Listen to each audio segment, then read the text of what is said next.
Welcome back नाज़रीन। अहम खबर आहे KPJ वॾे वज़ीर अली अमीन गंडापुर जो इस्लामाबाद तां काफ़िलो रवान दवा आहे।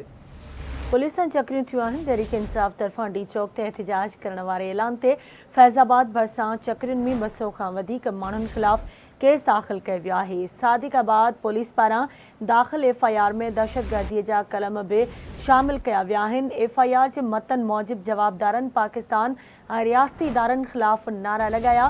पुलिस ते पथरा कयो। पथरा सबबि मोबाइल वेन जी स्क्रीन टुटी पई ऐं दुकाननि खे बि नुक़सान पहुतो आहे।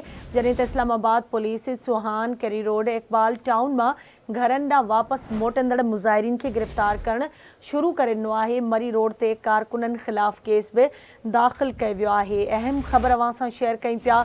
KP जे वॾे वज़ीर अली अमीन गंडापुर जो काफ़िलो इस्लामाबाद ॾांहुं रवां दवा आहे। पुलिस सां चकरियूं बि थियूं आहिनि। तहरीक इंसाफ़ तरफ़ां डी चौक ते एहतजाज करण वारे ऐलान ते फैज़ाबाद भरिसां चकरियुनि में 200 खां वधीक माण्हुनि ख़िलाफ़ केस दाख़िल कयो वियो आहे।